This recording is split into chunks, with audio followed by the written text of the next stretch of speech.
One of the things that I really love doing is crochet and knitting, and I could see the patterns of maths in knitting and crochet, and that is what maths is all about, to see the connections between patterns that we see abstractly and the patterns in everyday life, whether they are in knitting, crochet, cooking, or in technology, or in the internet, or anything else. So when I was in school, I was not so much interested in maths, but I was interested in arts. I was into drawing, I was into language and stuff. When I started learning mathematics, especially geometry, in my 8th standard I think, I started feeling like mathematics is no different. It's the same form, but it's a different art. When in school, I was not actually very interested in studying. In my 8th or so, I read this book named Physics for Entertainment by Yakov Fidelman. And that's when I really got interested in physics. To learn physics, I realized that I have to learn calculus, and indirectly I started learning calculus. Mathematics is one of the most dreaded subject, and it's mostly due to how mathematics is taught. So what we do in schools is mostly follow algorithms religiously, solve problem after problem, and solve in isolation. We don't really communicate. And that is why mathematics is kind of difficult for most students. But how mathematicians do mathematics is very different from this.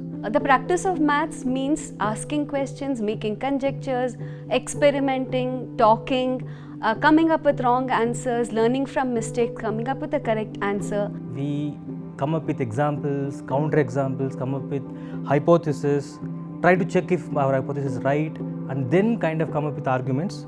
This is exactly what we do in our program. We encourage you to ask questions and then answer these questions yourself. Of course, we guide you in this process by asking you questions that we know you can answer. We expose our students to research level mathematics, at least undergraduate research level mathematics, through journals, seminars, internships and projects, and we're setting up a mathematics lab here. This is a space where students can take up projects based on their curiosity, try out all their creative ideas.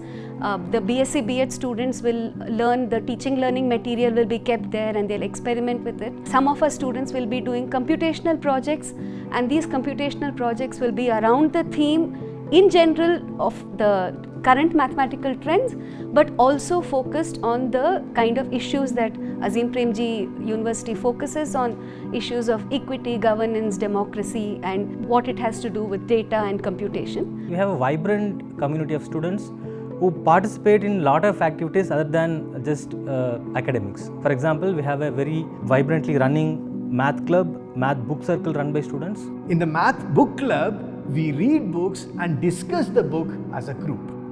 In the math club, we have lectures, workshops, game nights, etc. And through this, we hope that students will ask questions, perform experiments, and come up with creative solutions to these ideas.